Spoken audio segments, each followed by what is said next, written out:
大家下午好，欢迎参加哲学茶席线上讲座。今天的主题是原创与改编，我是今天的主持人于简。这里先简略的介绍哲学茶席。哲学茶席是以哲学、人文及艺文思潮探索个人社会价值的沙龙座谈系列，是台湾和马来西亚两地文化互通的管道。由驻马来西亚台北经济文化办事处主办，云手文创基金会策划与执行。在讲座开始之前，这里有一些温馨提醒。欢迎大家把这个直播连接分享出去，让有兴趣参与的广大观众可以直接网上即时观赏。讲座的过程中，如果有任何问题的话，也可以在脸书上留言，或者等到发问环节直接提问。那么我们邀请主讲人出现之前，我们在这里先简单而隆重的介绍今天的主讲人。今天我们邀请了林梦环老师，是电视剧《通灵少女》的共同编剧，也是台中歌剧院的驻馆艺术家。那么台湾大学戏剧学系剧本创作硕士毕业，林梦环老师曾经是无独有偶工作室剧团团长，现在是剧场编导及影视编剧。作品曾获得台北文学奖剧本首奖、台北市儿艺节剧本首奖、香港青年文化奖剧本奖等。那么今天林梦环老师会针对他个人在电视编剧和舞台剧本创作上的经验，跟我们分享原创与改编。那我们抓紧时间，欢迎主讲人。主持人好，各位线上的朋友大家好。然后很荣幸呢有这个机会受邀到哲学茶席，然后非常感谢就是云手文创基金会以及驻马来西亚台北经济文化办事处的邀请，那能够来这边跟大家分享我的创作。那我觉得说这一两年呢，我自己其实跟马来西亚其实算是特别有缘。那我去年来马来西亚2-3个礼拜，然后走访了槟城，然后吉隆坡，然后也跟当地的艺文工作者合作，然后就深深的觉得说，哇，这个地方真的是非常非常的有意思，就是因为在台湾的剧场里面呢，其实我们身边工作就有很多马来西亚的伙伴，但是其实对于他们的家乡呢，我们常常就是有一种距离感，对，不甚了解。实际上走访之后发现说，马来西亚地方的文化非常的丰富，然后食物非常的好吃。对，我去年来了马来西亚之后呢，就跟那个朋友说，真的是我以前不相信说你去了一个地方，你会因为这个地方的东西非常好吃，你会想要再来第二次。但是这个地方呢就是马来西亚了。对，然后之后呢也跟马来西亚有一些合作的计划，那也希望说这次疫情过去之后，说能够亲自的到马来西亚现场，然后跟各位不管是观众啊，或者是听众朋友说，我们可以当面的互动交流。那我今天呢，这个题目开得很大，叫做原创与改编，然后是我林梦环的创作观。那我今天的这个讲座呢，其实我想要分成2个部分，一个呢就是来讲编剧是什么，然后以及我怎么成为一个编剧的历程。那我去年在来马来西亚带工作坊的时候，有带一个编剧工作坊，然后就有一些学生对于想要当编剧或编剧的生活是怎么样，其实充满好奇。就是编剧就是每一个电视剧每一出舞台剧背后都有一个编剧，但是这个编剧他实际上他是怎么样养成的，然后编剧是过着一个怎么样的生活，其实大家都会带着一个神秘色彩这样子。因为这个职业是非常算是非常非常的少数，它不是一个日常生活你能够遇到的这个职业。所以我今天的前半部呢会跟大家介绍我是如何成为一个编剧的，以及编剧到底在做什么。然后第2个部分呢，则是我们今天的大标题，就是原创与改编。那我自己刚刚主持人有介绍说，我比较受人瞩意的作品就是电视剧《通灵少女》，是台湾的公共电视与新加坡的 HBO Asia 合作的一个演出作品。那这个作品呢，它其实本身就是一个改编的作品，所以我也是差不多是从这个作品开始，我开始对于怎么样是改编才是一个好的作品，然后或者是改编它的价值跟原创的作品的价值到底孰高孰低，那开始了我自己其实有蛮多的思考的。那我觉得这个东西也反映了我自己的创作观，那我自己也会在今天的整个过程当中跟大家分享。那因为我自己的这个讲题呢，其实我通常在台湾现场的讲座呢，我应该是可以讲到2-3个小时的，所以今天呢就会有一种赶火车的速度，这样咻咻咻的跟大家介绍，因为太多想跟大家分享的东西。那如果说有一些部分可能我讲的太快了，或者是我讲漏了的话，可以及时的在线上提出。虽然我可能不见得有办法分神去看大家的留言，但最后的Q&A 环节的时候，我们可以再一并的跟大家解答。那首先呢，就是我想跟大家再详细的介绍我的出身。那麻烦我们看第1张的投影片。好的，就是每一个编剧呢都会需要有一张那个角度拍起来很瘦的照片这样子给大家看的时候才会留下一个非常好的第一印象。那我是我是台中人，然后台中呢是台湾的第2大城市，算是在台湾岛中部的一个商业型城市。然后但是其实我老家是在台湾南部的乡下，然后一个叫云林的县。那这个县可以想象它有多乡下，就是它是台湾最大的农业县。然后我们的县原本整个县有2间电影院，但是因为今年疫情的关系呢，就是上半年的时候这2间电影院都倒了，所以我家乡的这个县呢是没有电影院的县。OK， 用这个比方可以让大家想象一下这个县是一个什么样的概况这样子。所以我自己呢其实是算是一个中南部乡下的小孩，然后在城市长大，然后开始就是在台湾想要做剧场的创作者呢，其实跟各个国家其实情况都一样，就是因为大部分的艺文资源呢都集中在大城市，所以像我自己就是从大学之后就北上到了台北，到了大城市开始学习戏剧，然后开始从事戏剧工作。那下面看到的就是有拿了一些奖项啊等等，这些其实对，其实是虚名啦。但是其实对于一个编剧来讲，其实这些奖项是我们这个世代，就是我以30-40岁这个世代的编剧一个非常非常重要的一个露出的管道。因为每一年想要成为编剧的人非常非常的多，但是其实能够真的被演出的作品非常非常的少，甚至说这些你有很好的作品，但是因为你没有遇到一个伯乐，没有遇到一个欣赏你的剧团或者导演，你的作品就只能存在电脑的桌面上，然后就是尘封多年这样子。所以说呢，像我这个世代的创作者，特别是编剧呢，我们常常都会经过了奖项这一关，就是我们透过一次一次的奖项，然后拿了奖项，除了累积 credit 之外呢，也是像一张名片，我们更好的可以跟别人介绍我们的作品。那我这边呢还有一个身份，就是我现在是台中国家歌剧院的驻馆艺术家，然后我的任期是从2019到2020。那驻馆艺术家是在做什么呢？驻馆艺术家其实就是台中歌剧院呢，就是邀请我，然后到这个馆内，然后提出我的创作计划。然后我的创作计划呢，也就伴随着例如各种教育推广啊，以及我的研究计划等等。那等一下呢，会再跟大家分享这个部分。那我觉得大家呢，刚刚讲了很多都跟舞台剧相关的东西。我觉得舞台剧呢，它其实就是一个比较特别，就是你非得亲临现场，你才能感受到这出戏的感动。所以说呢，我觉得在这边跟很多朋友分享我在舞台剧方面的创作呢，可能大家就会有一种距离感。但是呢，我有创作了一个电视剧，那这出电视剧叫做《通灵少女》。好，那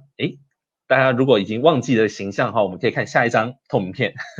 对，通灵少女，对，刚刚有提到，这是台湾的公共电视跟新加坡的 HBO Asia 的一个合作的一个影集，那算是台湾第一个大型的，就是我们的国际共制的一个电视剧，然后当年是台湾的收视率最好的一个电视剧。那这出戏呢，其实也是我人生中一个很重要的一个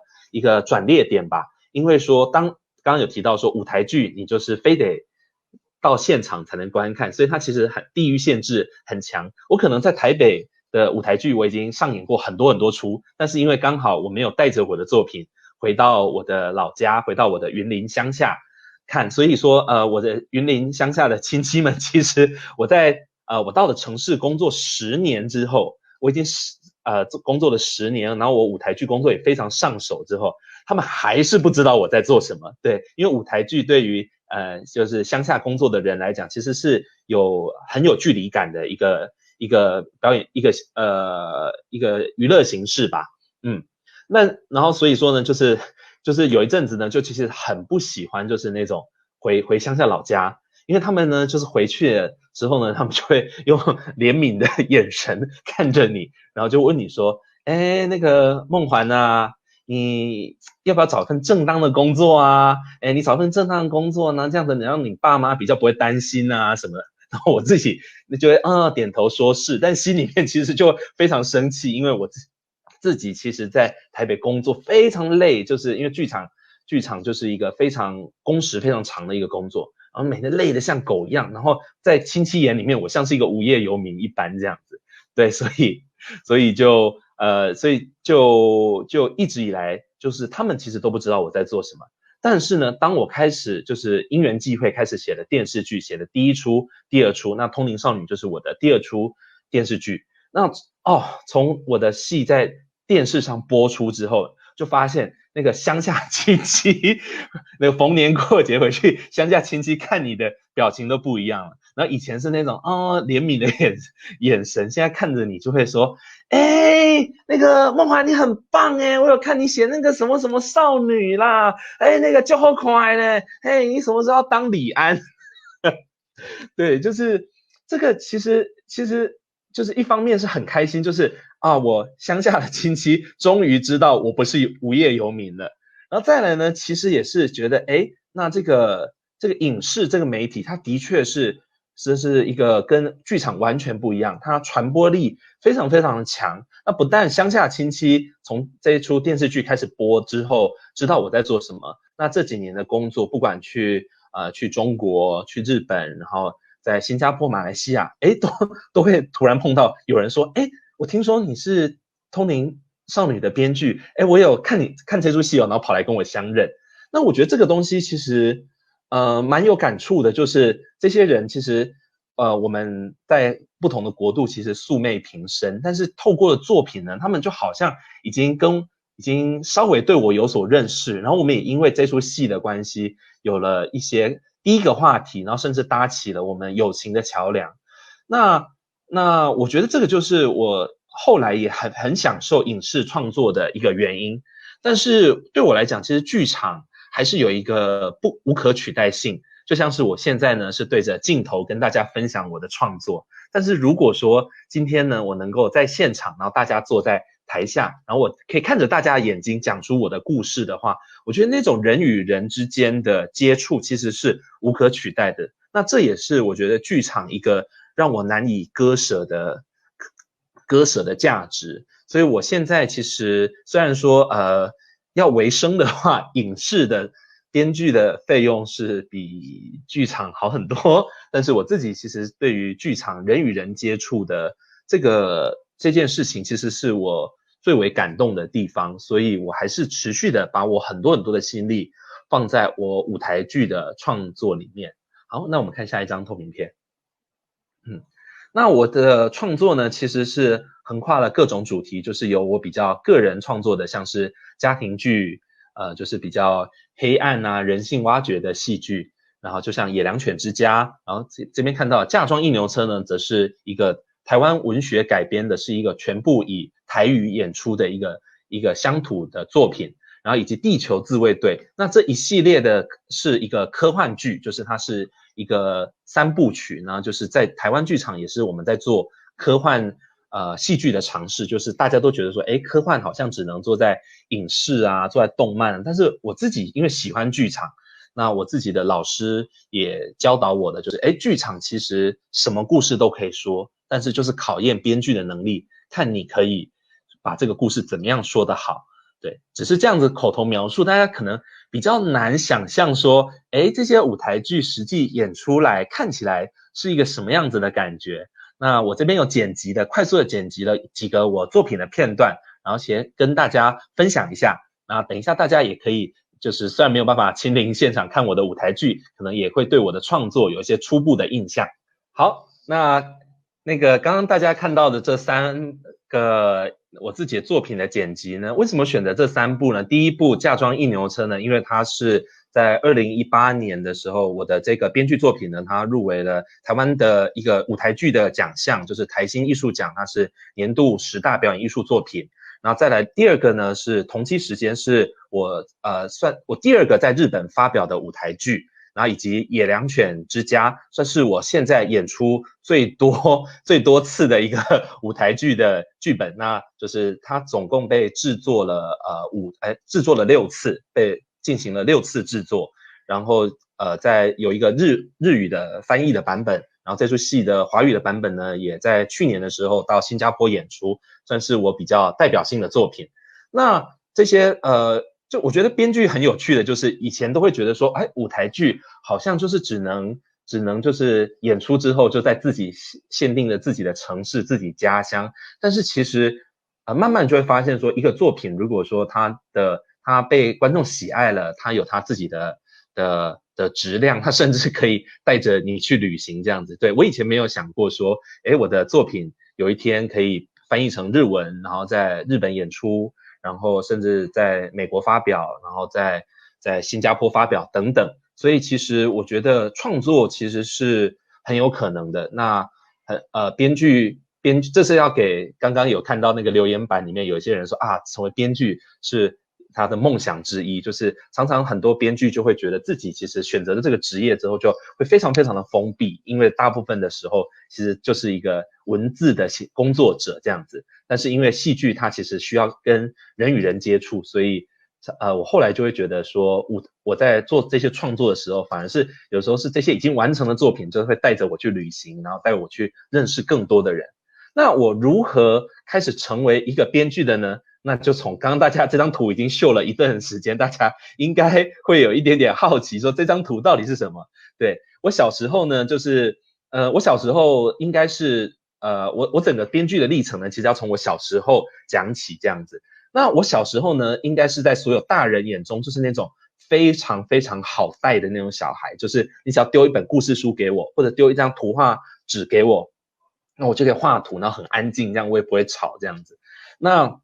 因为太喜欢画图，太喜欢涂鸦了，然后就是纸就是一张一张一张的用掉这样子。然后后来家里面呢，就是节省的家人呢，就会撕日历纸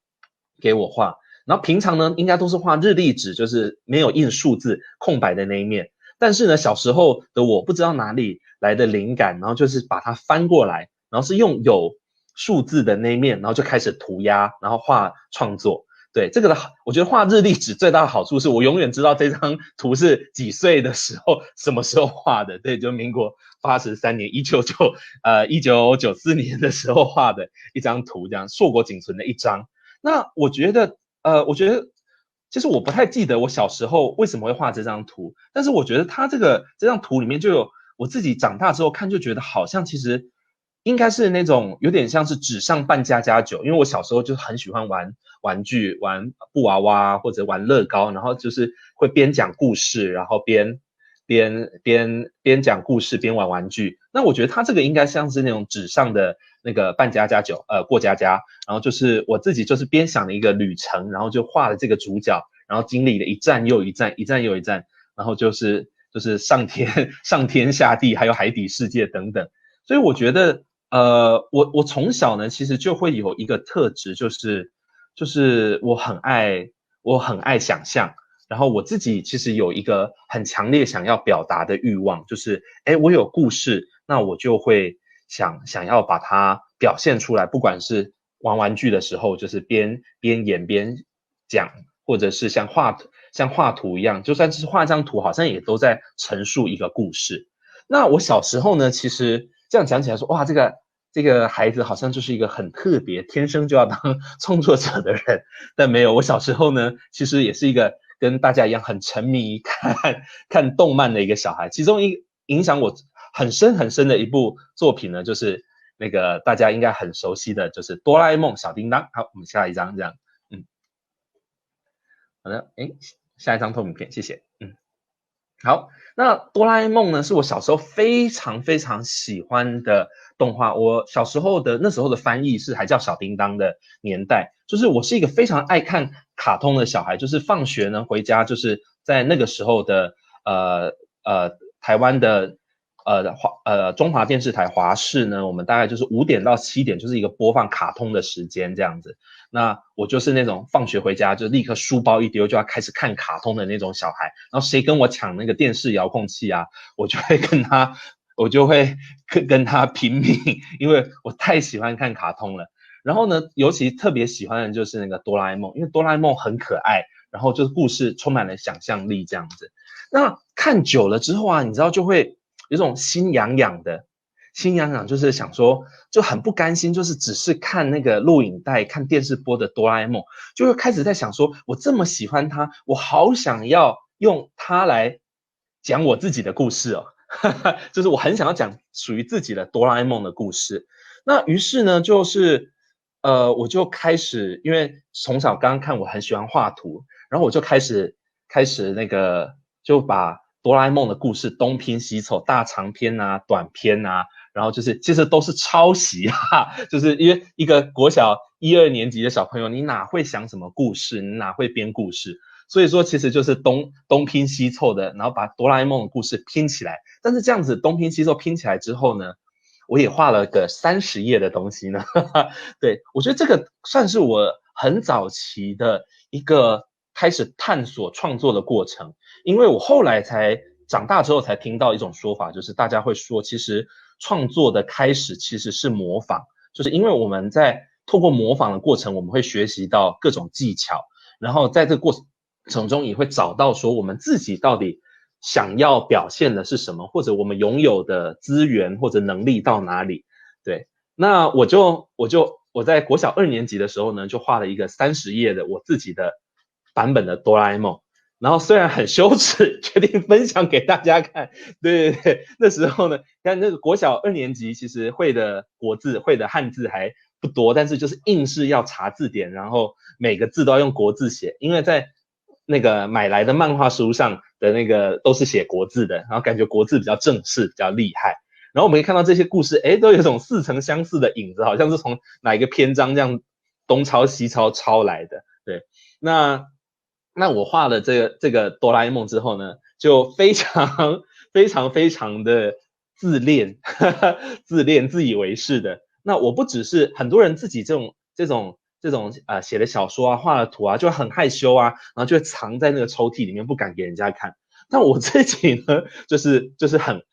爱现。那我画这个东西呢，不但不藏起来，还要拿给别人看，拿给同学看，拿给老师看，拿给我爸妈看，然后强迫他们就是不是看过就好，还要强迫他们给我笔记 feedback 给我。对，但是其实我真的不想要的是他们的反馈啊，就是我不在乎他们反馈，我只想要就是很单纯，就是很单纯的小孩，就是想被称赞啊，就是很想要称赞我很棒这样子，然后拿给大家看这样子。那这个呢，其实就延伸的可以跟大家介绍说一个影响我人生非常我创作非常重要的一个人物。那这个人物呢，就是我妈。对，我妈呢，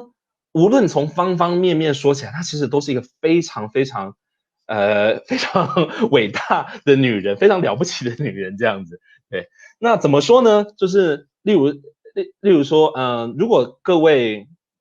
那个听众朋友，如果你们自己家里有养狗啊，就是从小养到大的那种小狗，从小狗养到大，你们就会很清楚说，就是要教狗，特别是不管是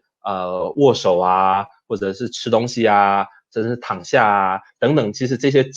就是要教他们，就要花很多时间，然后你就要那种恩威并施，然后他只要做对的时候，你就要称赞他，然后给他点心这样，然后他就会学会，然后就越做越好。对，然后你称赞他的时候，还不能就是用一般的语气说，哦，好棒哦，这样，那狗会听不出来说说那个说你在称赞他，你就要飙高音说好棒哦，那狗就会知道你在称赞他，然后就是你要骂他的时候就要那种不可以，然后就是很决绝的、很凶的这样子。对，好像扯远了，对不对？没有，我妈呢基本上就是这样子对待我的。她呢就是她看了我这刚刚荧幕上这个画的丑丑的，然后东抄西抄这个东西，也不知道她到底看得懂不懂，但她就会边翻边说：哇，梦华你真的好棒哦，你真的好有才华，好厉害哦。对，然后小时候的我呢，就真的觉得说我超强，我超厉害。对，所以我小时候的梦想呢，其实并不是成为一个编剧，我小时候梦想是成为一个漫画家这样子。那我这个梦想呢，一直持续到了我高中的时候。那当高中之后就有社团，然后身边就有更多画漫画的朋友，然后就会发现说，其实我画的蛮烂的耶，大家可以看荧幕就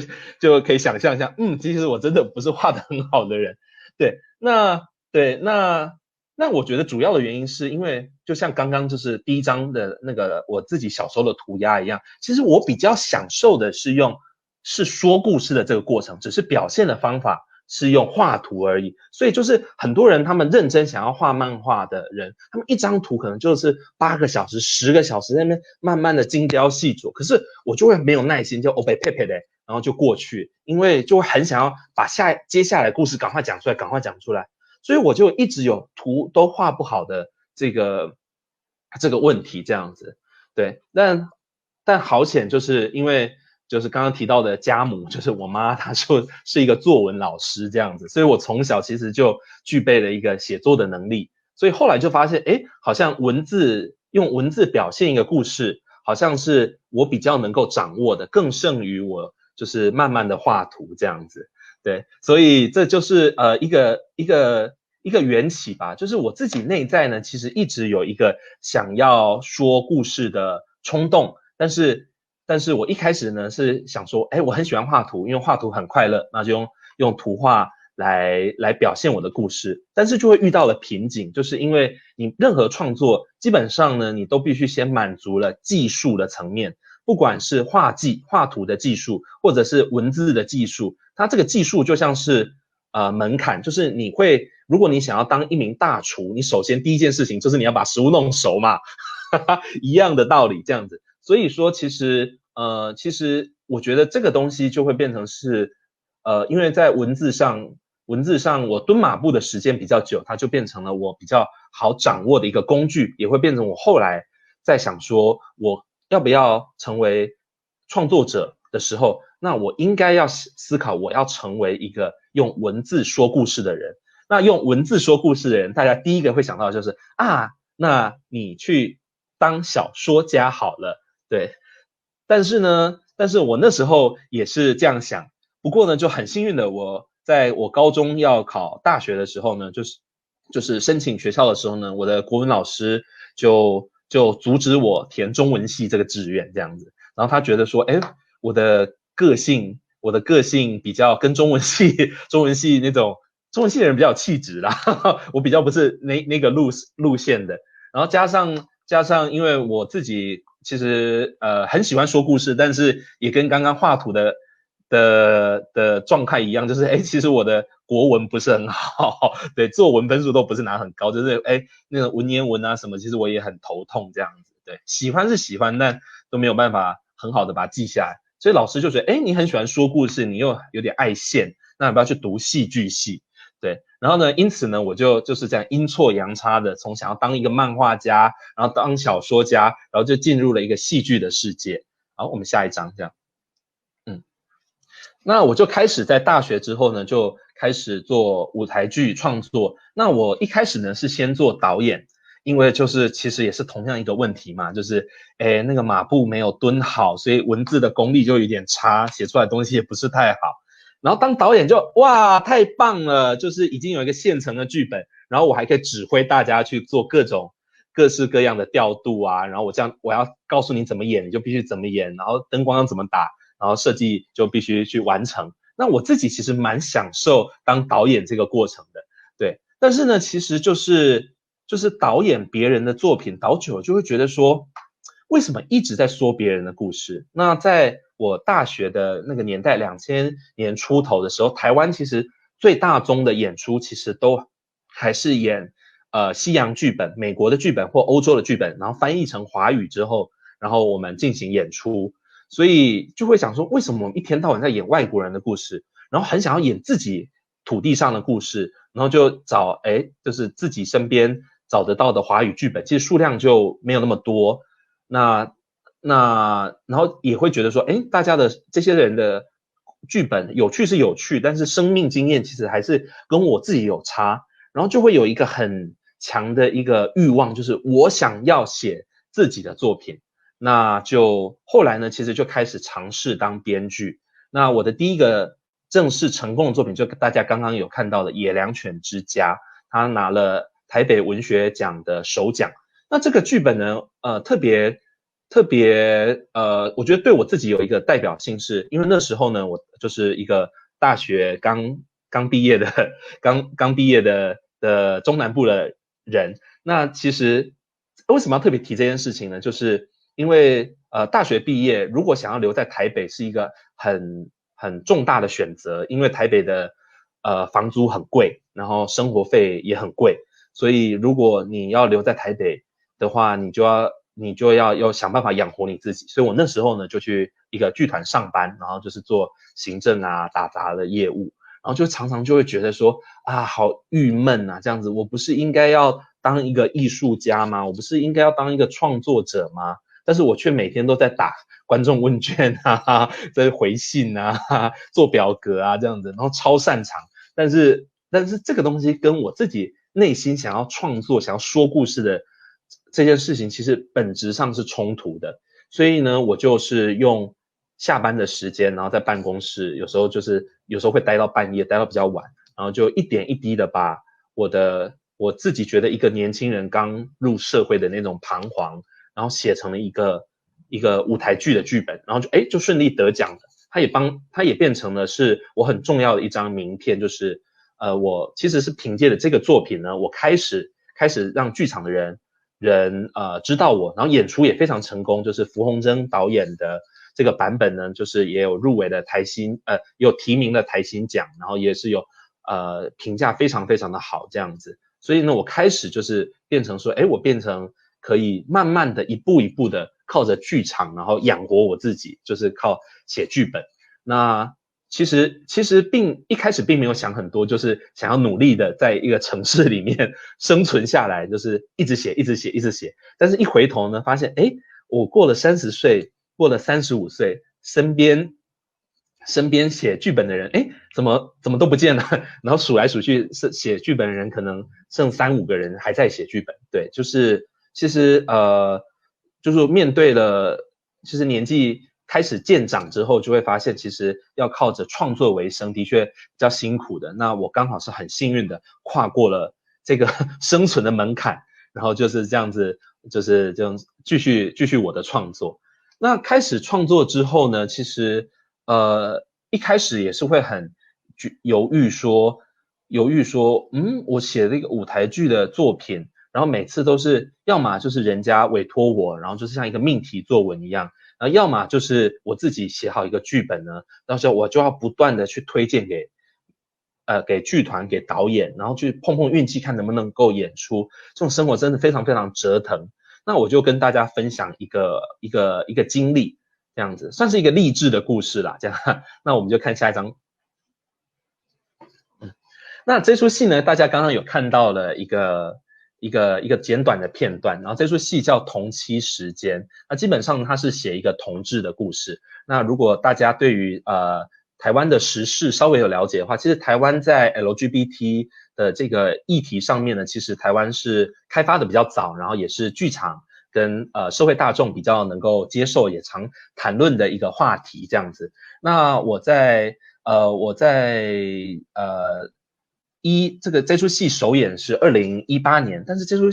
这个剧本完成的时候呢，其实我是2016年的时候就完成了。那就跟刚刚大家听到我说的那个小时候画了哆啦 A 梦的漫画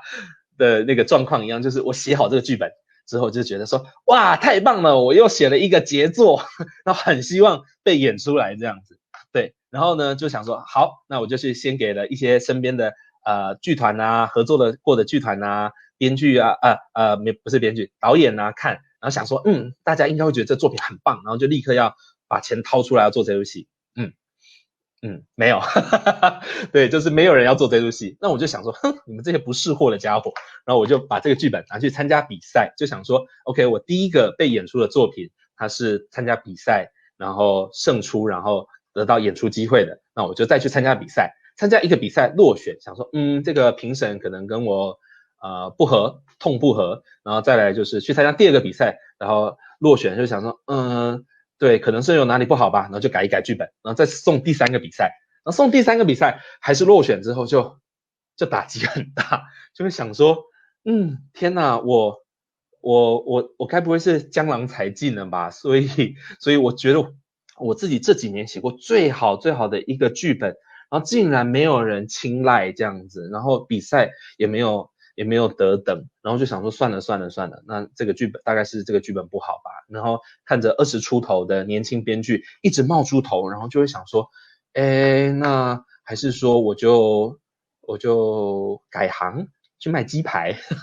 可能赚的更多。对，那这时候呢，就是也是算是刚好有个运气，就是认识了一个日本的制作人，就是他刚好是在就是有会华语的背景，然后很希望介绍一些台湾剧作家的东西去日本，然后就跟台湾的剧作家们就是联络，然后收集大家的剧本这样子，然后呢就是也跟我邀请到剧本，那我就当然是给了我这个得奖的剧本啊，然后这个我自己非常喜欢的剧本啊等等，然后那时候就很犹豫说这个本我要不要把它送出去，因为我对这个本其实是有一个自信，可是这个自信呢随着前面几次被打枪被拒绝，其实我已经就是渐渐的失去了对他的信心这样子，但是其实就是有一股气想说没有关系，赌看看，搞不好他会有另外一个机会可以被发表被看见啊，反正就送出去了。结果没想到这个日本的制作人他非常非常喜欢这个剧本，然后喜欢到呢他就想办法去在日本申请补助，申请了大概500-600万日币的一个补助，刚好可以在日本做这出舞台剧这样子。那这出戏就变成是我第一出正式在海外，不是第一次在海外，但是是这种正式规模演个10场演出的这种舞台剧，是第一出然后在海外演出的舞台剧。对，那我自己会觉得说然后在日本演出的反应也非常好，然后也很多朋友朋友啊剧场人从台湾坐飞机去日本看，因为台湾日本很近嘛，然后看演出，然后评价也都很好。那这时候我就会觉得说其实人如果想要做创作的话，其实有的时候还是要多少要有一点点耐心，以及要有多一点点的自以为是吧，就是我必须相信这个东西是好的，只是还没有遇见一个伯乐。因为当初如果说我就是觉得说这个作品没有受到大家的青睐，然后我就自己把它封箱了的话，其实它就不会有后续的一些演出的机会啊，甚至滚动更多的计划。就像是从同期时间这个剧本开始呢，就是我一连串就有多个作品在日本发表，有的是用华语发表，有的是用日语发表，然后就是一个接一个，大概就是现在我在日本就有发表过5个舞台剧的作品这样子。对，那这个就是一个很难得的经验跟很难得的奇遇这样子。对，那这个东西我觉得最励志的就是，其实如果对自己的作品是有信心的话，那真的就是要耐心的等，然后要厚着脸皮给别人看，因为也许不是你的作品不好，当然有的时候是作品真的不好，但是如果你确定这个作品是好的，那你就要厚脸皮的一直跟别人介绍，因为如果你只要遇到的一个可以欣赏你作品的人的话，那你的一个关卡就过去了，你就可以往下一步前进了。对，那这个其实就是我这几年在舞台剧这边一个概况这样子。那我在舞台剧这边的累积呢，其实也帮助我，就是其实台湾影视圈子其实也非常需要编剧这样子，然后所以就带领着我前往下一步。下一张，对，好，再按一下。对，就是大家很熟悉的通灵少女。那通灵少女呢，因为她很幸运的这部戏很受欢迎，然后也入围了台湾的电视剧的奖项，就是电视金钟奖。那也因为了这个奖项关系呢，帮助我得到了更多创作的机会。所以其实就有点像是，我觉得创作就有点像是捡石头一样，就是你边走，然后看到一颗小石头，你就把它捡起来，然后边走，你看到另外一颗喜欢的小石头再捡起来。然后慢慢的捡，慢慢的累积，然后当你不知不觉的时候，你就会发现，你的整个口袋都是装满了各式各样漂亮的小石头，然后这些小石头就可以，就是这些小石头就可以帮助你，不管是你要砌一堵墙也好，或者你要把这些漂亮的小石头拿去换成钱啊，换成帮助你前往人生下一步也好，这样子。对，我自己常常是做的当下都很痛苦很犹豫，可是因为就会想说算了不想了先做再说。但是这种不想了不管了先做再说也帮我累积出了我后来需要的这些机会，包括了刚刚提到的台中歌剧院的驻馆艺术家。那对我来说算是对于我作为一个创作者到35岁这个阶段是一个很大的肯定这样子。那做剧场呢，还有一个对我来说一个非常大的一个吸引力呢，就是我觉得是以刚刚有提到的跟与人的互动。那我们看下一个，对，那这边呢有一出舞台剧呢叫《地球自卫队》，它是我在台湾呢尝试做一个科幻舞台剧。那这个故事呢，它有一个有趣的设定，就是它因为这个故事呢围绕着我们人类的选择，其实就会影响我们的未来。所以我们的观众呢在看这出戏的时候呢，也会投票，就是投票的时候就会引导到不同的结尾这样子。然后这样子就是让观众深刻的感受到，选择这件事情，它不只是在现实生活中的，那我们在剧场里面也可以体现了一次，就是你的选择会影响我们剧情的发展，然后跟呼应的主题。那这出戏非常非常受到那个观众的欢迎，那就是演出结束之后呢，就是很多观众呢就是2刷3刷，就是同一出戏看了2次3次，因为它有不同的结局，大家会想要收集不同的结局，然后重新感受这出戏的不管是演员的表演呢还是剧本也好。那我们看下一张，对。然后呢，这些热情的粉丝呢就会回去之后呢，就用他们自己的热情呢做了很多二创，就是2度创作，就用他们的才华就是画了跟这出戏有关的图这样子。那其实我自己非常非常的感动，就是因为这些东西是他们发自内心，因为他们喜欢这出戏，所以他们自己做了这些东西，我并没有花钱雇佣他们这样子。那我看到了这些网友这些观众他们热情的创作之后，其实我就想起了，其实我小时候其实一直到高中为止，我最想做的事情是我想要当一个漫画家，但是我图画的太烂了，所以我放弃了这个梦想。但是这样子又过了10几20年，然后这样子迂迂回回的，我看到我最喜欢的故事，然后就变成了我更喜欢的一个图画漫画的形式，然后被呈现出来。所以我自己会觉得剧场其实并不只是说我们创作了一个作品，我写了一个剧本，然后丢出来就是没事的。其实观众他不止现场会给你回应，他喜欢这个故事，他会用他的方式来支持你的创作。那我自己呢，也就是为了感谢这些跟我互动的网友呢，下一张我就写了我自己剧本的同人小说，对，就是一个番外篇的故事，跟他们交流互动这样子。所以我会觉得说，我觉得我们常常会觉得说，观众跟创作者好像就是有一条鸿沟，就是好像在一个就是生产者，一个就是消费者。其实对我来讲不是的，就是观众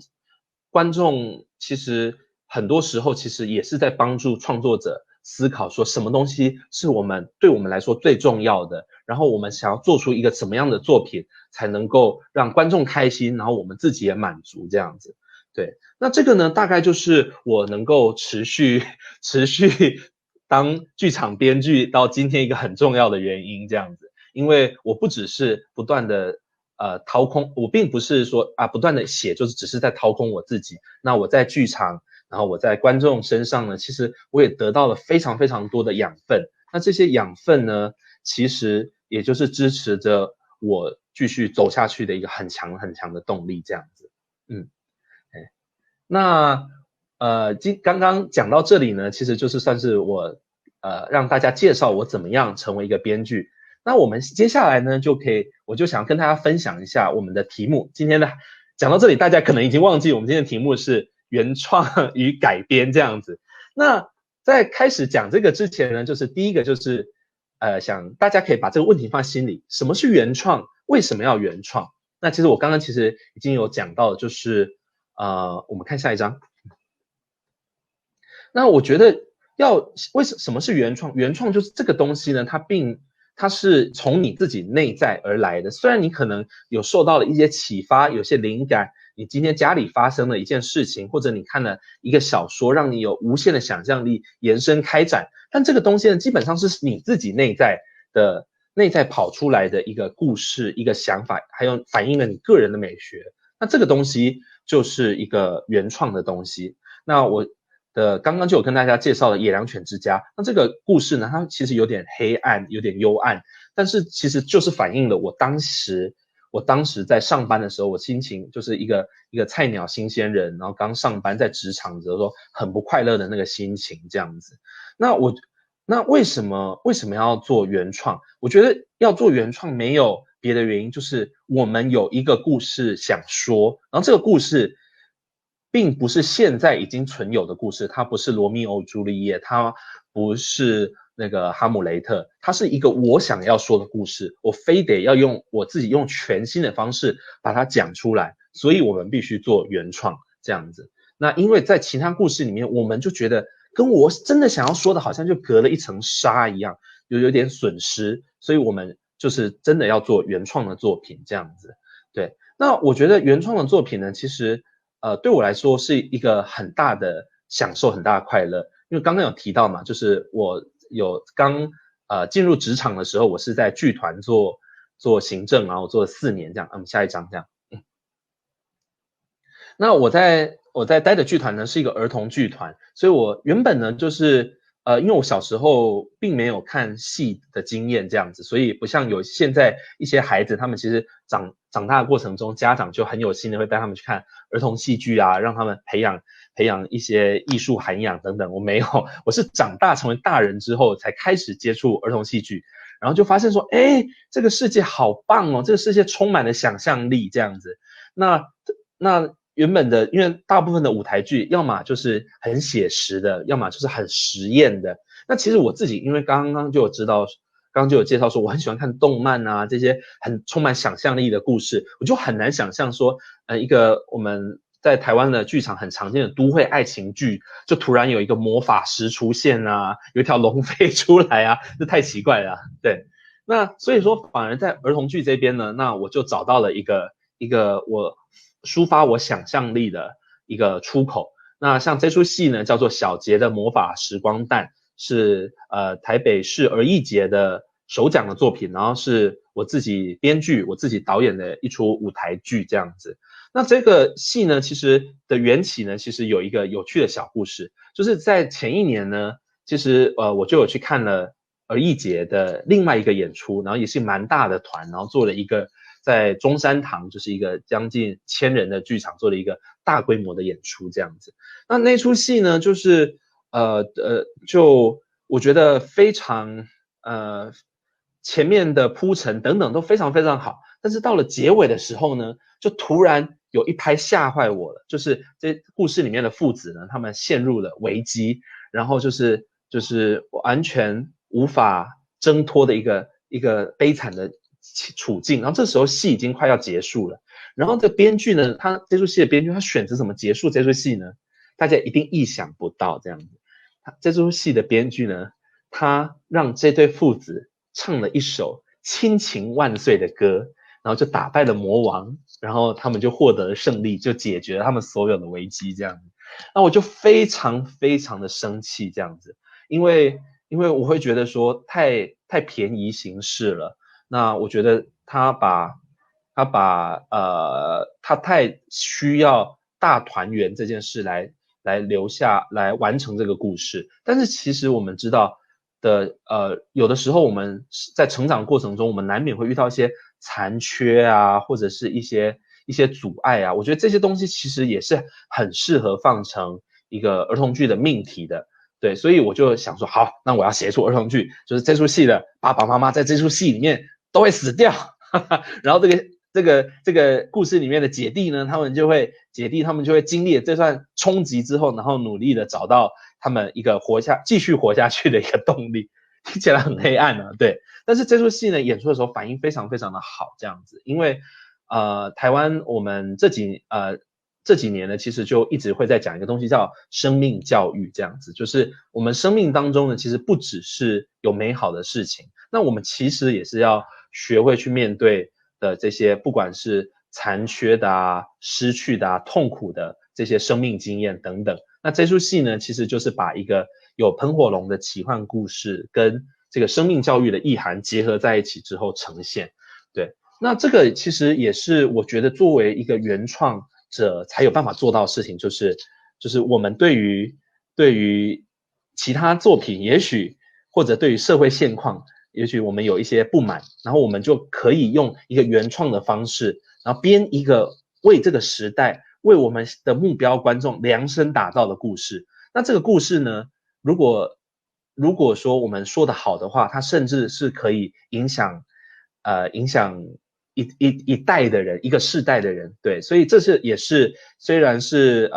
大部分写儿童剧的编剧年纪都是比较轻，但我自己现在还是蛮喜欢写儿童剧的，是因为我觉得说，如果说持续的有一些比较好的作品能够让儿童看到的话，其实是对于我们的国民，对于我们未来的观众，其实都是会有帮助的这样子。好的。那这边大概是快速的讲了我们的这个原创之后，因为原创其实这几年大家一直标榜着原创的价值，那反而是改编呢，因为有一个年代其实因为就是戏剧还在发展当中，或影视在发展当中的时候，就是大家不太会说故事，所以我们就会去买日本的版权啊，买美国的版权啊，然后把它再用当地的演员，然后我们把它翻译之后，然后演出一个在地的版本。所以有的时候都会觉得说啊，改编就是有点等而下之。对，那为什么我们要做改编？为什么这件事值得谈？它不就是我们没有办法做原创，所以我们做改编吗？对，那我自己这几年在做改编创作的时候，其实渐渐的就有了一些不同的想法。好，下一张。那我觉得改编呢，其实一个很大的原因就是为什么要改编？其实最重大的原因其实就是它最有商业利益啦，就是这几年，特别是从英国开始，然后韩国就是已经推行了20年的这个文化振兴院的一个政策这样子，所以就是他们其实都是在打就是一个智慧产权 IP 的概念，就是我们如何把一个东西呢，我们能够一元多用，就是它是一个源头，它的这个源头可能是漫画，是小说，可能是电影，但是我们可以把它做跨媒体的改编，然后把这个创意的能量，然后继续的滚动，然后创造更多的商业利益。那例如说这边就有一个例子，就是骆以军是一个台湾非常有名的文学作家，他有一个随笔集叫《小儿子》，然后就是记述了他的小孩就是从小到大他们父子相处的一些过程这样子。那这个原本是一个随笔集，它原本是一开始的时候，这个骆以军老师的这个文字呢是po在 Facebook 上，然后放在 Facebook 上呢之后呢，就是出版社就觉得这些文字非常好，值得被流传下来，那就出版了书，就等于是他第一次这个 IP 露出了。然后后来呢，因为就是很多人喜欢这个故事，然后它就变成了有制作成了动画，制作的成了真人舞台剧。然后下一章。然后制作真人舞台剧，然后甚至有改编做成了一个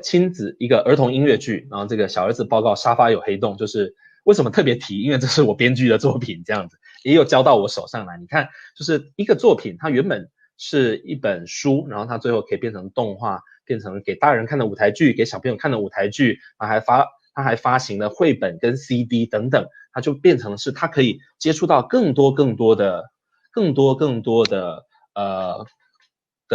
观众，然后创造出更多的利益这样子。对，那我觉得这个其实就是这几年为什么就是很多国家就开始大讲就是改编的重要性，然后 IP 的重要性等等，其实就是因为它真的是能够创造把一个小东西，然后把它的能量发展到最高这样子。那改编好像这样子的话，改编不就是其实它就是依附着本来的那个 IP 吗？就是我们这些创作就是依附着本来的骆以军的那本书，那其实好像听起来也没什么了不起的。对，那我这边呢就想举个例子给大家听这样子。那我们看下一章，那不知道大家前2年有没有去看那个阿拉丁的真人版的电影，然后就是一个盛大的上映这样子。那就是然后因为新世代的观众，可能年轻的观众朋友已经没有看过，就是1994、95年那一阵子的那个阿拉丁的动画，就是迪士尼的动画电影版这样子。那我觉得这个改编呢，其实非常非常的有趣。然后我们刚好呢，就是我剪了2个小小的片段呢，我想要跟大家分享。我们先看了完这个片段，这2个片段之后呢，那我们再来跟大家聊一下说，到底改编这件事情有没有什么特别的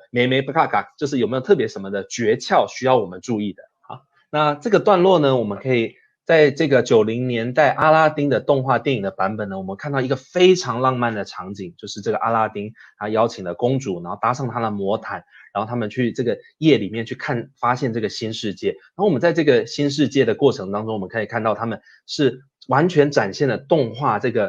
个媒体它的一个特质，就是我们可以看到紫色唯美的天空，他们可以在云里面穿梭，它可以跟动物玩耍，甚至可以去吓鸟一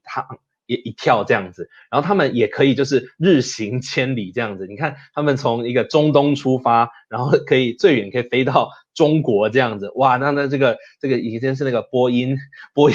飞机的一个速度，坐在那个飞毯上，应该如果写实上来讲，应该被拉成肉酱吧，这样子太快了这样子。但是在这个动画世界里面，我们看到他们悠游在整个不同的国度，然后这些整个气氛都非常非常的浪漫而唯美。那我觉得这个就是一个非常我自己非常喜欢的一个段落，然后跟音乐的契合度非常非常的高。那我们来看一下前2年这个真人动画的版本。这真人动画的版本呢，基本上呢，它大部分的剧情，当然剧情上有些改编，但是我们等一下看到这个段落，基本上呢，跟当年这个动画版本呢，基本上剧情是一样的改编版本。那我们来看一下同一首歌、同一个段落、同一个剧情，那换了一个媒体之后，它改编起来是一个什么样子？好的，不知道大家看完这个前2年的阿拉丁的真人版动画是一个什么样子的感觉呢？对，我自己呢看到这个动画呢的这个真人不是动画，就是真人版的电影的时候，我第一个反应是，哇，真的好暗哦，画面其实好暗，因为它写实的上，它是一个晚上要带着他去，然后因为它是写实，虽然我觉得这个俊男美女就是演出，然后让人赏心悦目，然后歌声非常的好听，然后又重新编曲过后，可是在视觉上，我就有一些地方就一直内心过不去，就是你想哦，一个陌生的男人，然后暗夜到你的房间里面，然后邀请你到一个看起来非常危险的交通工具上，然后你们一起去一个没有人的荒野，因为太暗了，所以感觉就是不管是下面是什么古迹啊，还是什么梯田，看起来其实都像荒野一般。你们去那个荒野这样子绕了一圈这样子，然后根本不知道终点是哪里，也不确定这个安不安全。我觉得看起来根本就像是绑架一样这样子。对，还是说这种胆战心惊的感觉就是恋爱的开始呢？对，我猜绝对不是这个意图，而是他为了想要呈现动画的这个原本他呈现的这个大魔毯夜游的这个情境呢，他其实反而是有点照着原作走，那反而是没有发挥他在真人电影中的他一些很珍贵的一些独特的表现性，所以说我们就不会觉得说这两个影片比较起来，好像我自己就会觉得动画版里面不管是想象力也好，视觉响应上也好，其实都会是比真人版更加丰富的。所以其实这个改编上呢，其实就并不是说原本的东西怎么样，我直接照搬过来就 OK 了。那你改编的时候，其实你必须很懂得我自己在改编的这个媒介。那我自己是一个电影的创作者，那我在把东西改编成电影的时候，我就要用电影的技巧去做一个最好的呈现。我把这个小说变成动画的时候，我就要用动画技巧做最好的呈现。那这个也是，例如说同一个原作，那改编成儿童剧的话，我这个创作者其实我自己对于儿童剧的表现，我就要非常非常的熟悉，我不能说照本宣科，然后最后说作品做差了，然后就说是这个没办法我就是遵照原作这个东西就是对于一个创作者来说，他其实就比较不负责任。那我觉得这个其实也就是我觉得改编创作其实它更辛苦，就是你必须在一个原本的框架底下，然后你必须熟悉双方的特点，然后做再一次的诠释展现。好，我们看下一张透明片。那你如何选择怎么样子改编呢？其实就是你个人美学品味的展现呢。那我觉得改编呢，其实有另外一个比较困难的点，就是我到底是在消费人家吗？我只是取得一个 IP， 我就拿它来大赚一笔钱，还是说我的创作有没有办法能够突破它，再创经典呢？那这个其实是每个做改编创作的人其实都会思考到的问题。那另外一个问题呢，我们看下一张。就是可能稍微年长一点的读者，可能就有经历的一个时代，就是当我们只看了哈利波特的小说，它还没有被拍成电影的时候，其实我觉得那个是一个很美妙的时期，这样子，因为我们每个人心目中的哈利波特，虽然他的小说上有一些插画，就是我们的这个哈利波特这个9又3分之3月台也好，然后这个斜角巷也好，然后这个漂浮着蜡烛的大厅，然后长什么样子，其实在我们每个心目中都有一个独一无二的版本。可是大家不晓得有没有发现说，当电影上映之后，其实因为它这个媒体视觉实在太强大，铺天盖地而来，所以它这个改编版本其实有点统一了我们每一个人那个脑子里面关于这个霍格华兹对于哈利波特这个世界的想象。所以这个其实也是改编，如果是从一个比较小的媒体改编成一个比较大的媒体的时候呢，我觉得创作者要特别留意的，因为你有可能你会取代大家原本对这出戏的对这个作品的印象这样子，所以这就是创作者我们其实要更加注意的一个地方这样。那我想要跟大家分享的是我自己的一个改编的实例这样子。那因为我预期的我太搞维了，所以时间讲的有点长，所以我决定就是稍微跳一下对，所以我们进行到下章这样子。嫁妆一牛车是台湾乡土文学一个很重要的小说，它的故事呢其实也就是在讲一个贫贱夫妻百事哀的故事。然后这个拉牛车的阿发呢，他就跟他的太太阿赫就是带着小孩相依为命，然后就是原本是勉强生活还能够撑着，但是这时候呢，他们家的对面搬来了一个卖衣服的商人叫姓简叫干内，然后来到了他们家对面，然后就开始影响他们生活。然后这个太太呢，就是在受到这个干内的吸引呢，就是有点投入他的怀抱。然后这个阿花呢，就是一方面是心里就会觉得说就是很不甘心，但是因为这个干呢，就是来到他们的生活当中之后，其实有改善他们的家计，就是有委托他的小孩帮忙卖衣服然后也是有一些跟他们家租用房子等等的，让他们生活有改变。所以这个阿华呢，其实就是努力的忍辱，然后想要存钱，然后要达成他这个买牛车的梦想，但是最后这个梦想呢，却因为一场意外而破碎了。然后最后实现他这个梦想的呢，则是他这个已经抛弃他的这个妻子阿赫，然后他已经跟这个干磊在一起，然后最后他们就是一起送了他一台牛车。所以就是台语有一个俗谚叫美某最大姑，就是把太太卖掉了，把自己当成了是这个舅子一样。那这个故事呢，其实它是本身呢在台湾是一个文学的经典，它也被拍成过电影版，在1984年被拍成电影版，然后也被拍成了一个电视剧的版本。所以呢，当我在前几年我接到这个创作案子，就是我要把这个经典小说然后把它变成一个舞台剧的时候，哇，那就是压力非常大，因为这个改编的电视剧跟电影版的版本，它是不只是一个影视剧本，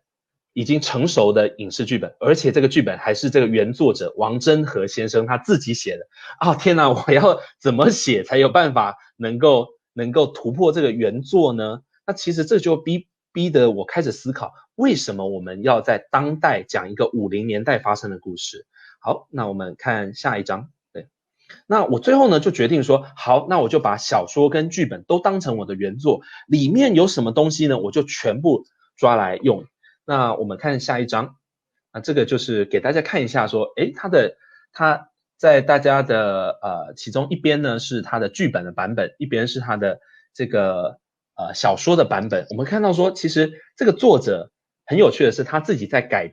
把自己的小说改编成剧本的过程中，他自己就有一些不管是画面的考量啊，或者情节考量，就有一些有趣的一个变动。然后我自己也才从过程中开始思考说，诶，他这个改编过程中哪些东西被拿掉了，哪些东西被留下来？诶，我觉得这个也许就是原作者王真和老师他自己觉得更重要的部分，然后刺激我思考。好，下一章。那我觉得很重要的就是我们要找到一个说故事的方法，因为剧场毕竟跟影视不一样。那我会觉得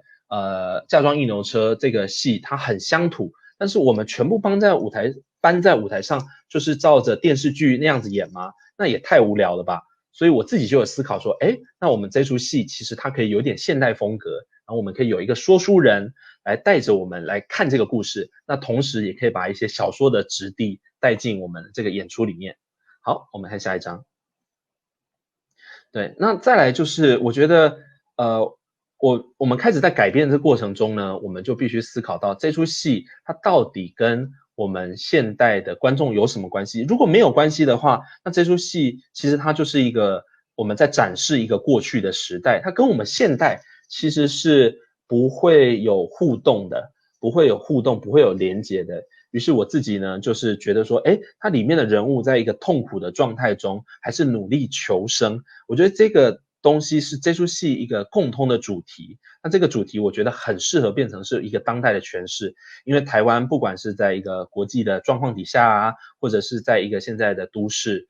生活其实很紧绷的生活里面，其实大家对于为什么我们要活着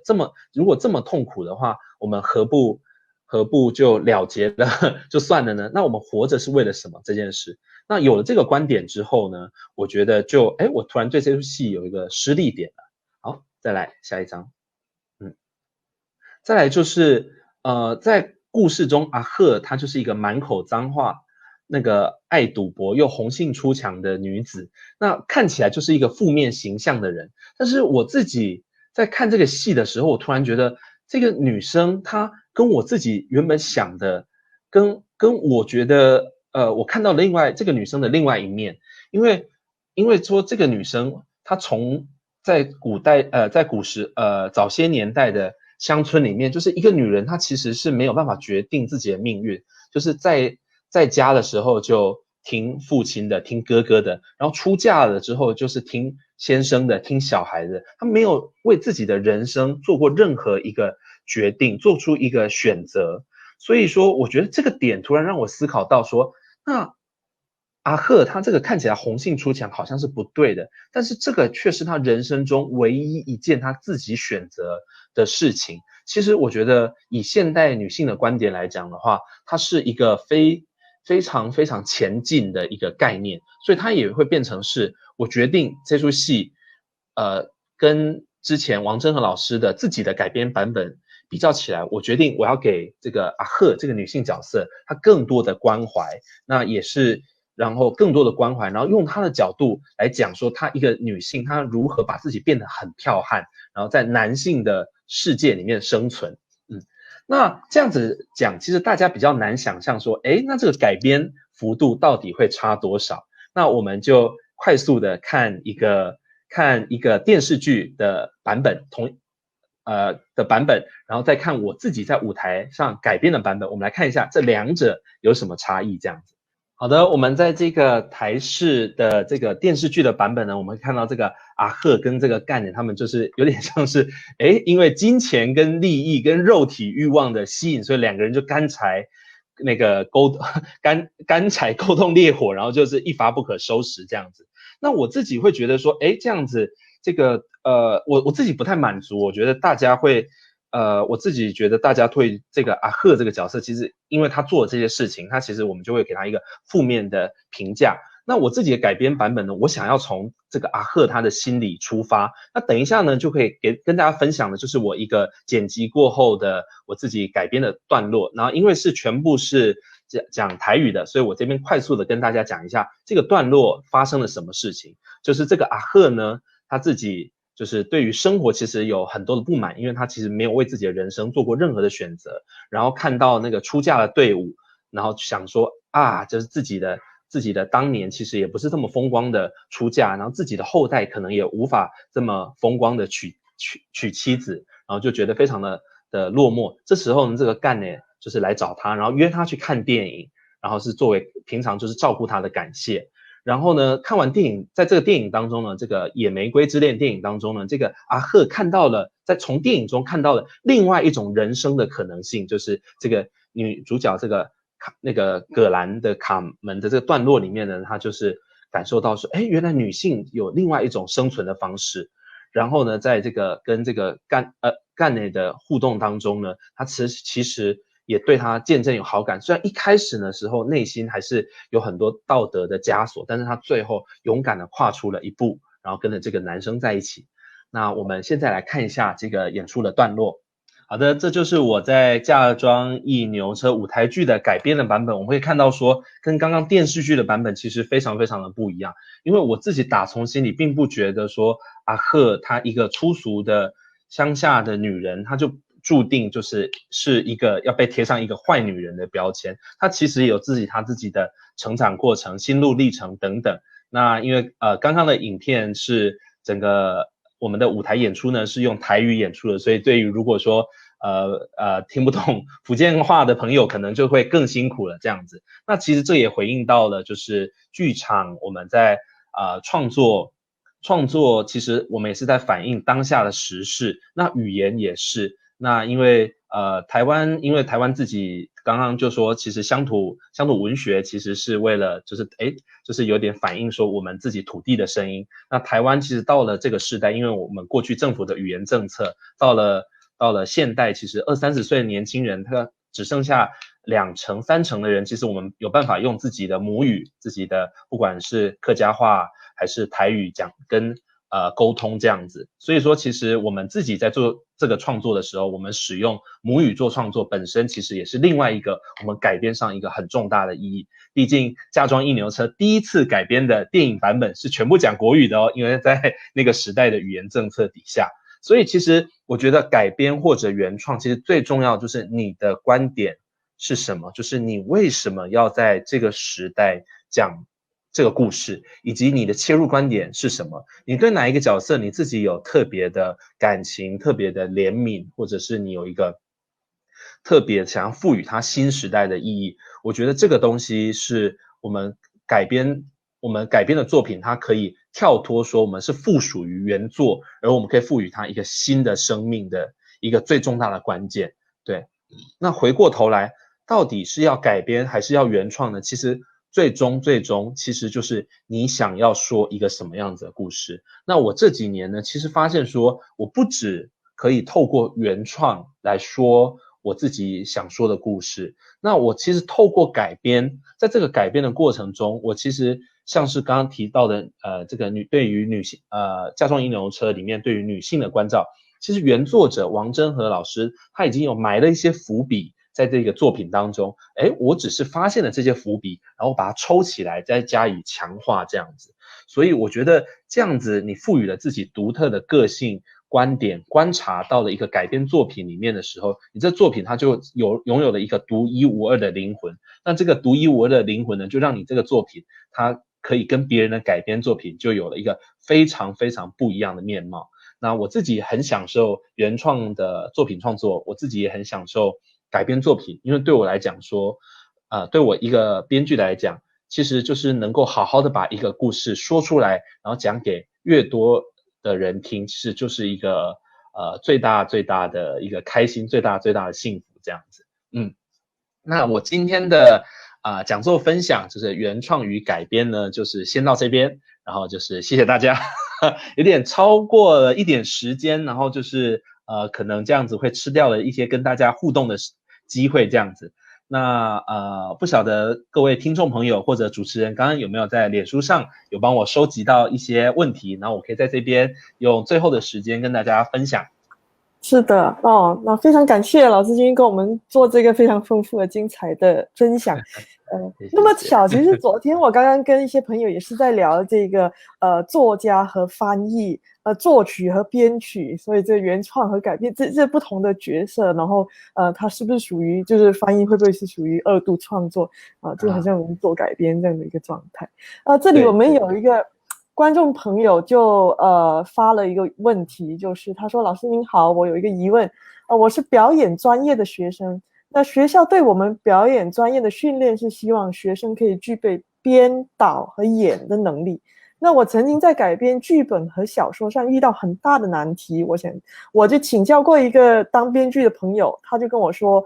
你要把最先能感动自己的东西写下来，然后再由这个点来延伸出去。那么老师，我的问题是，您的创作的时候呢，会不会也是这样，先把自己有所启发、感动自己的部分先写下来，可能是故事的中间或者结尾，再从中间或者结尾往开头写，或者是跳着写，最后再衔接起来，对，是什么样的一个状态？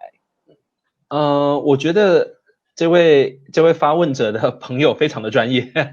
对，的确我自己不管是改编或者原创，我总是会有一个最触动我自己的点。那我自己通常会把这个点先记下来，但是我这个阶段的创作呢，我不一定说我把它记下来之后，我就从这个点开始写这样子。那我自己呢，其实这几年其实比较喜欢的创作方式还是按部就班的这样子，就是我们先写一个短的故事大纲，然后写成一个长的故事大纲，写成一个分场，就是每一个场景要发生什么事，最后我们才写台词把它全部连起来。因为我们每一出戏其实我们都在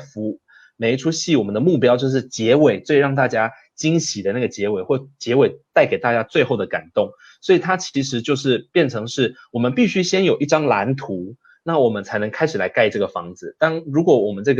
们没有蓝图，我们即兴创作，有的时候可以长出非常漂亮的艺术品，可是也有可能是你这栋大楼因为没有蓝图盖到一半，就是那个重力无法支撑就垮了这样子。所以我建议是有任何感动，其实先把它记下来，这个就是一定是最吸引你的点。但是最终的我们是要讲一个完整的故事，可能还是要放在一个比较大的图像来看，说我想透过这个故事我要表达什么，我想要表达亲情，我想要表达爱情，我想要表达我自己对于正义的想法等等。所以可能必须有一个比较核心的一个亮点，然后再延伸出去，这样子会比较。是的，因为如果因为世界无限的广大，可是剧本不管是多少长度的，长的戏也好，短的戏也好，它的时间跟规模是有限的，所以我们其实是要把整个大千世界浓缩在这个短短的，不管是长的戏2个小时、1个半小时，或短的戏15分钟、20分钟也好，对，所以我们必须要有一个核心，我们才有办法帮助我们取舍，说到底什么才是应该要留下来的，什么东西是就算有点感觉，但我必须忍痛删掉的这样子。是。对我这边有看到一位在下面留言这样子，对，老师在原创影视创作最大挑战是什么？如何面对？在原创影视最大的挑战是什么？如何面对？谢谢。好，那我觉得目前对我自己来说非常个人这样子，无法反映整个产业现况。就我自己个人的挑战是，我太宅了，对，就是我喜欢的东西，其实不太是现在的影视的主流这样子。就是台湾的影视的主流，其实无论如何还是以一个写实戏剧，就是不管是乡土剧或者是都会爱情戏，就是偶像剧为主这样子。但是大家可以看到说，我就前面就有介绍到像地球自卫队啊，像是那个小杰魔法时光弹有喷火龙啊、科幻啊这些元素这些东西。那其实我自己在做这些创作的时候，其实都可以知道说，这些东西我可能在剧场勉强可以用大家的想象力填补，但是我把它写成一个案子送去给制作人啊、制作公司啊，这会不会过？他们一定会觉得太贵了吧？你这个东西你应该要去中国才有办法做吧？然后最后回过头就是中国有审批制度，你有一些毕竟台湾的创作者自由惯有一些东西可能在那边就会必须要经过一些修正这样子。对，所以我自己其实改编最大的在原创的影视方面，其实最大的挑战就是我最衷心喜欢的东西，其实市场上要做起来其实是比较困难的这样子。但是另外一个挑战呢，就是也是蛮务实的，就是因为整个剧场其实规模比较小，所以说就是在人员啊资金上其实要到位比较容易。那影视呢，它其实是一个很大的产业，就是更多资源，然后以及更层的把关在里面。所以一个案子它开始从你一个点子起跑，然后到经过了层的投资人啊、制作人啊、制作公司啊，然后就是一些各种合拍的单位啊等等的，你就会需要做很多修正，然后甚至你的案子跑到一半它就不见了这样。对，所以这个其实心理的调试其实是最困难的。那既然谈到主流和非主流这回事嘛，那我个人倒是蛮好奇的，就是你个人特别满意的作品，是不是同时也是你个人觉得最成功的作品？或者换一个方法问，就是你个人如何去衡量一个作品成功这一回事？是怎么看待？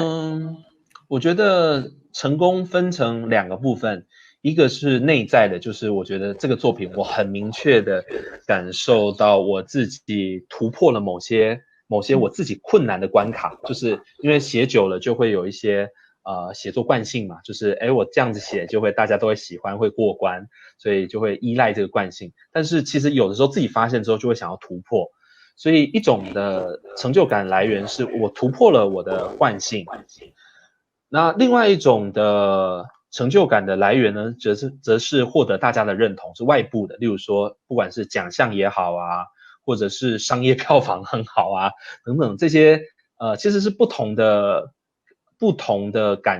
感觉吧。因为如果是得到大家的认同，自己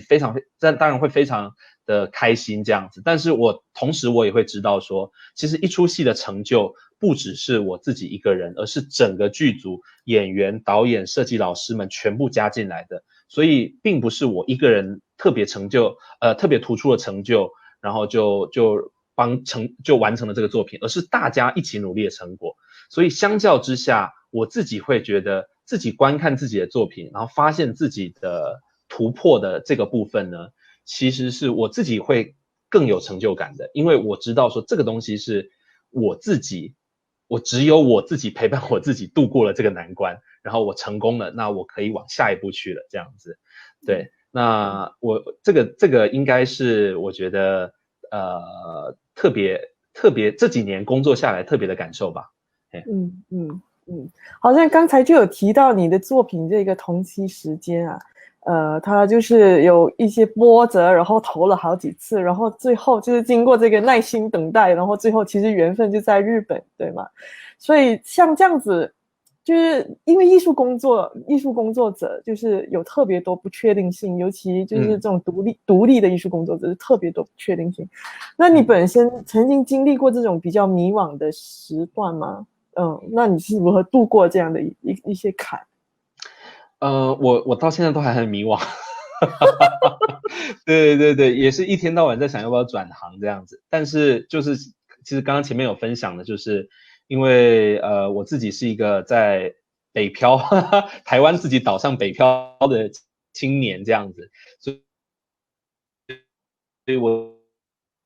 自己其实有挣扎，有生计压力，所以其实有时候生计压力会逼着你去面对一些你自己过不去的难关。对，但是你有的时候过不去，你为了赚钱，然后咬牙度过之后，就发现说，其实这个关卡其实没有想象中这么困难，这样子，你并没有因为写了什么东西你就真的灵魂。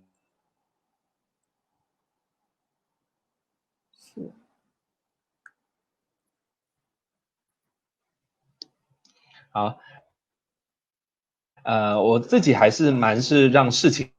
推着我走的，就是看缘分到哪里，我就是继续努力这样子。是哦，那这里还有好几个朋友就发问，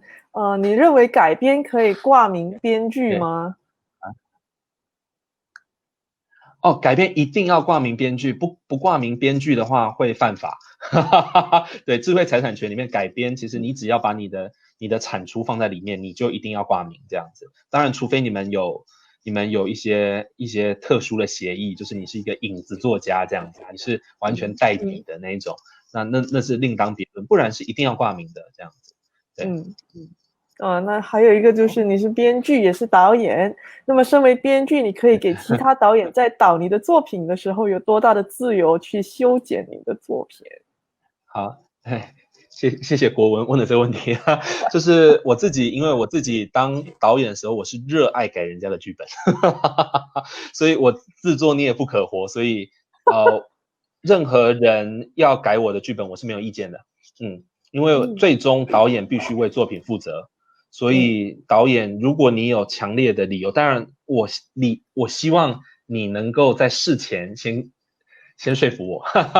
对对对，当然如果说他的有一个很特别的观点没有办法说服我，但是他很清晰知道他要做什么的话，那我自己是完全不干涉的。因为目前还是作品还是以导演制为主啦，导演必须为最后舞台呈现负责这样子。所以我自己但是还是要经过沟通就有沟通比较好啦，但是至少在台湾的环境是以导演独大这样子，导演如果不跟你沟通，也就要习惯这件事。对。好，那我们可以把这两个问题并在一起，就是我们可以做最后一个回答，就是对于没有受过正式训练又想要加入这个行业的新手，请问老师有什么建议？同时，另外一个问题就是如何打好编剧的基本功？对，好的，现在对刚刚收讯突然有点中断。好，那个就是我觉得如果是入门，我觉得很辛苦。你如果是剧场，不管是剧场还是影视，如果你没有机会的话，就想办法去认识这个行业的人，从基层做起，打杂也好，反正你一定要先入行，你才有办法展现你的才华给别人看。那我觉得编剧没有更多的方式增进你的能力，就是多看多写。然后我自己是每一个剧本，我给我自己的功课就是在动笔前先看30本书这样子。对，那你会在看的过程中边看边厘清你自己的想法，并且剔掉你用不到的材料这样子。然后要多写，因为写作就像是某种体育运动一样，就是你必须体操选手，然后慢跑选手、篮球选手、钢琴或者弹钢琴的人一样，你就算你很熟练，你还是要每天做，这样子你的肌肉，那我们不是肌肉嘛，我们是大脑的回路才会连接，才会非常的顺畅这样子。所以你不能说我在等灵感，然后10年才写一个东西。你可以10年发表一个作品，可是你基本上如果你想要当一个创作者的话，文字创作者的话，每天写作基本上是一件一件基础的事情这样子，所以这是没有办法的这样子。对，我刚刚快速回应一个一个看到的一个问题，就是在世作者的作品能不能改编呢？除非他跟你有默契。没有任何人的东西可以随便改编哦，一定要对方同意你改编，你要取得授权。对，这是智慧产权最重要的一点，就是你取得授权。那你也要跟对方沟通，你能不能这样子改，这样子。对，例如说我有一个特殊的诠释方向，如果说它是原作完全没有，如果原作有，你稍微扩大一点，大家应该就还好。然后原作者可能会觉得，你这个发挥不错。但是如果你有一个翻天覆地的，你把男生变成女生，女生变成男生，然后把时代改变这些东西的话，一定要得到授权同意，不然其实对方是可以一生就把你的东西收回来的。对，不管在世不在世的都一样哦，就是在那个版权的期限内，因为就算是已经不在世的作者，如果还在那个版权的期限内还没有变成公共版权的话，他的家属是可以行使这件事，我不准你改编我的东西，这样这个东西你就会血本无归这样。对，这个知识产权还是要很小心去处理的，因为就是对，而且在每个不同的国境都不太一样，有时候会有一些出入。对，是的。然后最近因为很多线上的交流活动就会遇到这件事情，就是我有一个日本的演出。然后它里面使用了一首台湾歌曲，那它到底是要在日本取得这个版权的授权呢，还是在台湾取得版权的授权呢？等等，其实就会，我觉得在未来这个部分就会越来越复杂，然后大家也会在这个各种叠交的经验中，就会更加的知道怎么样好好的处理这个部分，这样就会茁壮成长。对，好。那今天非常感谢老师跟我们分享这么多你自己本身的心路历程，这些经验啊的心得都是非常非常宝贵的。那非常希望未来如果疫情可以平息下来，那我们有机会可以邀请你到马来西亚来，我们可以面对面的再进行更多的交流。很感谢你今天的分享。谢谢大家今天参与。